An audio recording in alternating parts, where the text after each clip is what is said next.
Ronaldo kambag'al bolakaydan futbol qiroligacha. Portugaliyaning Funchal shahrida kambag'al oilada 4-chi kutilmagan farzand dunyoga keladi. Oila shu qadar og'ir moddiy ahvolda ediki, onasi bir vaqtlar homiladorlikni to'xtatishni o'ylab ko'rgan edi. Bolalik yillari doimiy ochlik va tanqislik bilan o'tadi. U 3 aka-uka bilan bitta xonada yashagan. Oyoq to'pi o'rniga ko'pincha shishalar va toshlar bilan mashq qilgan. 15 yoshida uning hayoti butunlay o'zgarishi mumkin bo'lgan voqea sodir bo'ladi. Shifokorlar unda taxikardiya, yurak tez-tez urishi kasalligini aniqlashadi. Bu kasallik uning futbol karyerasini, hatto hayotini ham xavf ostiga qo'yishi mumkin edi. U og'ir jarrohlik amaliyotidan o'tadi. Lazer yordamida yurakdagi noto'g'ri elektr yo'llarini kuydirish bu muvaffaqiyatsiz tugashi ham mumkin bo'lgan xavfli operatsiya edi. Ammo bir necha soatdan so'ng u kasalxonadan chiqariladi.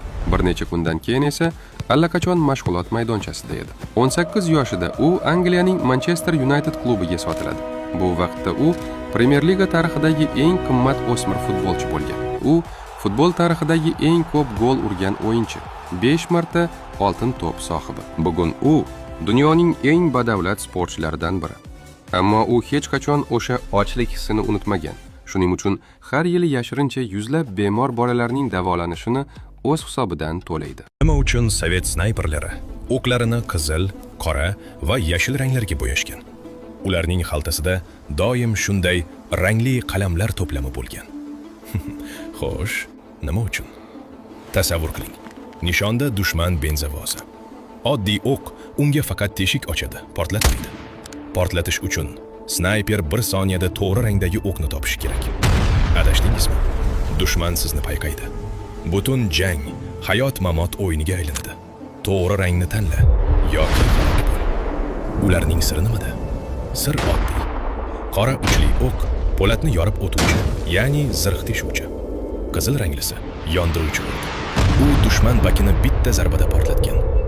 Yashil o'q esa tunda porlab, artilleriyaga nishonni ko'rsatgan.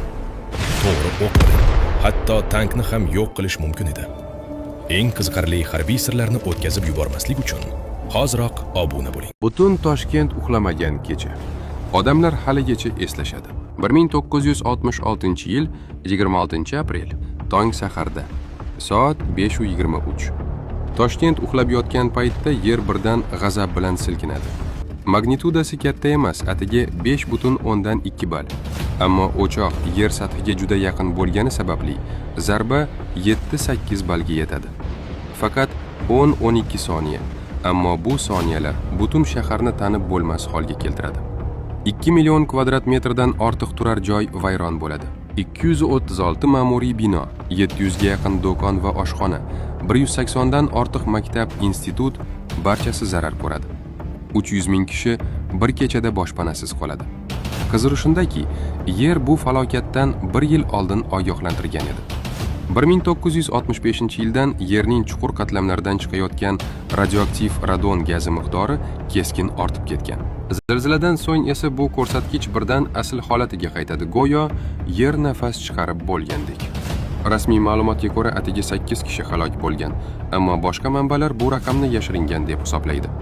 Ayrimlari 200 kishidan minglab kishigacha qurbon bo'lgan degan taxminlarni ilgari suradi. Falokatdan so'ng minglab quruvchilar Toshkentga otlanadi.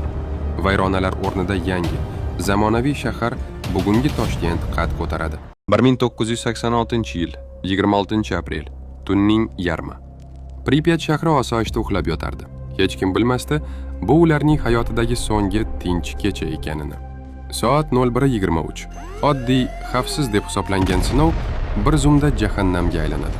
2 ketma-ket portlash 1000 tonnalik po'lat qopqoqni osmonga uloqtiradi. Reaktor ichida quyoshdan ham issiqroq olov gurillaydi. Grafit yonib, radioaktiv bulut tungi osmonga ko'tariladi. Ko'zga ko'rinmas, hidsiz, lekin o'ldiruvchi. Daqiqalar o'tmay, birinchi o't o'chiruvchilar yetib keladi. Ular hech narsa bilishmaydi. Na maska, na himoya kiyimi. Ular buni oddiy yong'in deb o'ylashadi. Ko'pchiligi shu kechaning o'zida bilmagan holda o'z o'lim hukmini imzolagan edi. Ammo shahar hali ham bexabar. 36 soat davomida hech kim ularga hech narsa aytmaydi. Bolalar ko'chada o'ynaydi, odamlar bozorga boradi. Hayot odatdagidek davom etadi. Nihoyat ko'chirish boshlanadi.